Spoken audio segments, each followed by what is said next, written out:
Greetings, friends. Welcome to the What's Right Show. Sam Mirejovsky here. What's Right Show on the go, brought to you by Sam and Ash Injury Law. So I'm going to be back middle of next week, back in the studio on Thursday next week. So I am, we'll have 3 more of these shows, Monday, Tuesday, Wednesday. I don't know if you can tell. See, I've got my headset now. All my equipment arrived. It was spectacular. So I mentioned I was on the plane somewhere over Texas on my way to vacation when I realized I had forgotten my radio equipment that I carry to do the show. When I'm out of the office on the road, I will do it live. I can do it using my laptop and this stuff here, this gear. It's not perfect, but it's certainly better than, the AirPods. So I don't have any of it with me. I had vacation brain. And so I ran out the door without it. And so and Robbie, I haven't even told you the half of this. So my assistant back in Las Vegas dutifully retrieved my equipment and took it over to FedEx. FedEx, fantastic. They got it here in 2 days. And I'll just tell you, I'm on a small island in the middle of the Caribbean. And it's an island nation. It's not the most, well-run, organized place. And so the package gets to customs and it's all this, high-tech equipment, and they're looking at it and they're trying to figure out how to tax it. And I'm like, no, guys, this is my stuff. This is my stuff. I'm going to take it with me and I'm going to leave. I'm not selling used radio equipment. Okay. That's not my deal. And so I had to have a person here at the hotel intervene with the government actually to get this thing released. So I was supposed to have it in my hands Wednesday. It is now Friday. It is what it is. That's life. Now, I should have tried, in all my frustration here, a primal scream. And I don't know if you've been following this. There's all this. People are certainly right now, our friends on the left, coping with the fallout from the election. They were not happy how November 5th turned out. And so they're going out there and they're having these releases of negative energy. Now, I remember when Biden and Kamala won 4 years ago, and I certainly was not enthused about it, but I didn't, I doubt any of you did go out and begin screaming into the ether. But that's precisely what's happening here. And these are organized events, which is the craziest thing to me, that I guess in order to make these screams maximally effective, you have to do it in groups. So do we have the video, right? Because this is, they're all over the country. Milwaukee, Wisconsin, dozens of people gathered on the shore of Lake Michigan. This is from 4 days after Trump trounced Kamala Harris at the polls. The scream lasted only about 20 seconds. Okay, and that's because that's the attention span of the average lefty. So anyway, get out there. I have to, folks, forgive me. I just have to make a little bit of light here. Okay, here it is.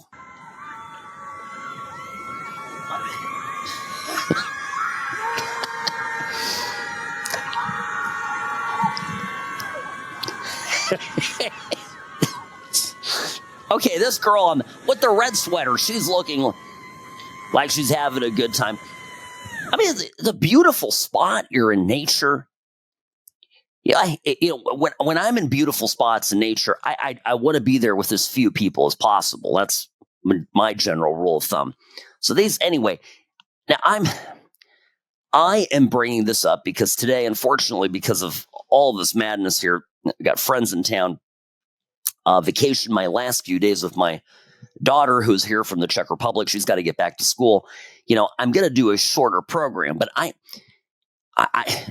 keep coming back to this, that the single greatest thing that we can do to fix our country is to focus on making our kids resilient again.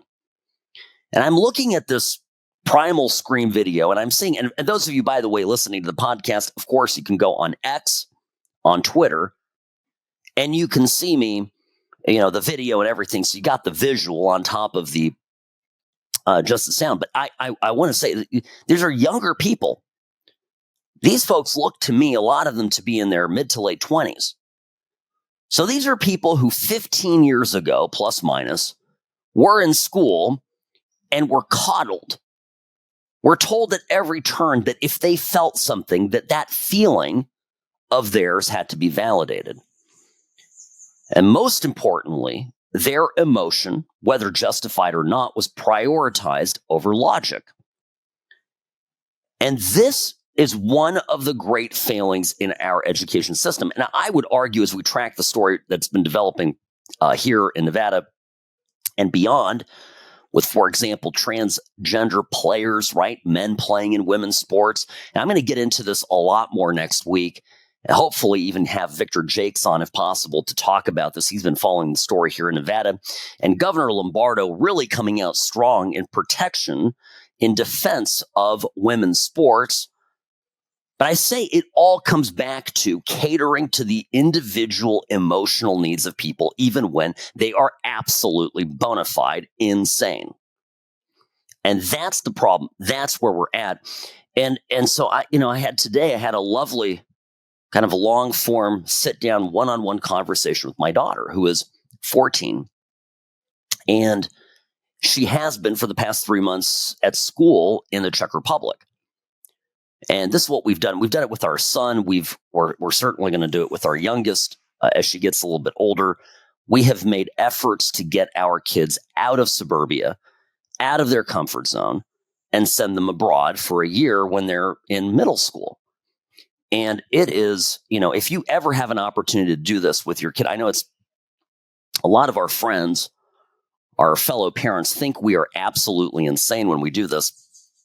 But it was an incredible thing for Daniel. He left a boy and he came back a young man. It changed him. He learned the language. He got a lot of self-confidence, a lot more independence, and a lot more resiliency. And I'll get to this all in a moment.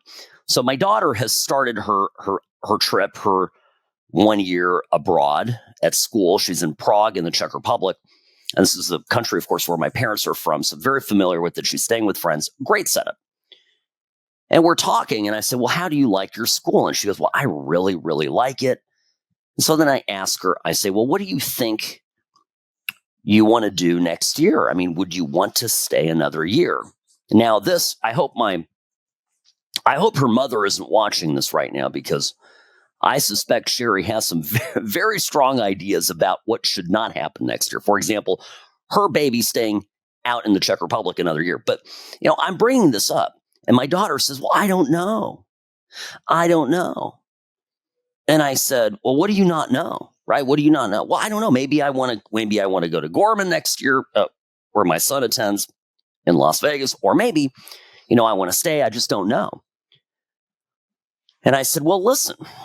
And this is, again, it comes back to resiliency. It comes back to logic over emotion.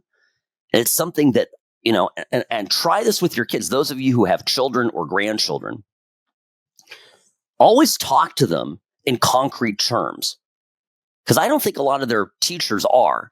And so what I said to my daughters, I said, listen, Vera, honey, you do know what's happening next year. And logic, it's like math. And she's good at math. And I said, it's like math. Okay. The variable for next year isn't X. It's not an unknown variable. It's A or B. And she goes, what do you mean? Well, I mean A or B. What's your A? What's your B? And she looks at me and she says, okay, Dad, I get that. So one is, coming home to Vegas and going to Gorman, and B is, maybe staying in the Czech Republic in my school. I said, yeah, that's it. And so, listen, you may not know which it is, A or B, but it will be one or the other. And I made her put it in a sentence and come out and say, I will either be going to school in Prague or to school in Las Vegas. I said, there you go. Perfect. Now work toward those goals. Don't focus on the emotion of it. Don't get caught up in your feelings. Make sure that it is possible for you to do either or.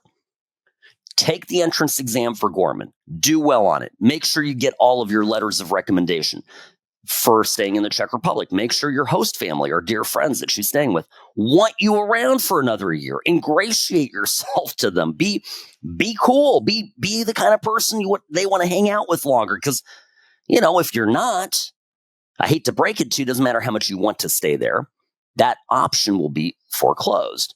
They won't want you there. And so we talked all this through, and I watched it empower her. She went from sort of, I don't know, I'm just, because, everybody's asking her, do you like it? Do you want to stay? And I spoke to her in very logical terms. And the takeaway from this is that our young people crave this kind of concrete language, this kind of assurance, because it is actually assuring to begin to narrow down what your options are and then work with purpose toward achieving those goals. And I'm telling you, I look at this crazy emotional fragility out there that has been encouraged, that has been nurtured almost in young people today. And it's very perverse, because the more listless youth is, the more unsure of themselves young people are, the more likely they are to become loyalists to the Democratic Party. The Democratic Party preys on the weak. The Democratic Party preys on those out there that can't help themselves. And so untethering the youth from logic, from self-assuredness, from the confidence, makes them far more pliable politically when they become adults. So next week, we'll get more into this. I apologize that today I have to limit my thoughts, but we're going to leave it at that. And folks, I just hope everybody had a wonderful Thanksgiving. Yesterday, I know we did here.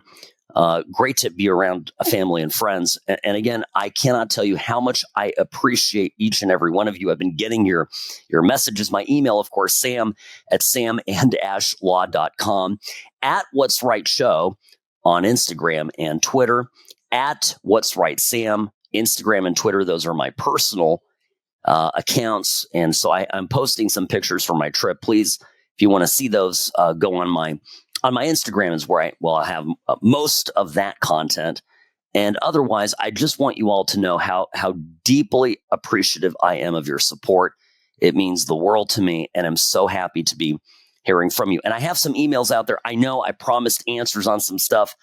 I will do my bestest to get to that next week as we have some more substantive shows. So continue following me on X. Mailback Monday. There it is. Send me questions over the weekend, by the way. I will be around. I have my laptop. I have my phone. So sam@samandashlaw.com. If there's something you want me to address, let me know. And otherwise, have a wonderful weekend. I appreciate you deeply. This program was brought to you by samandashlaw.com. Sam and Ash Injury Law, because you deserve what's right.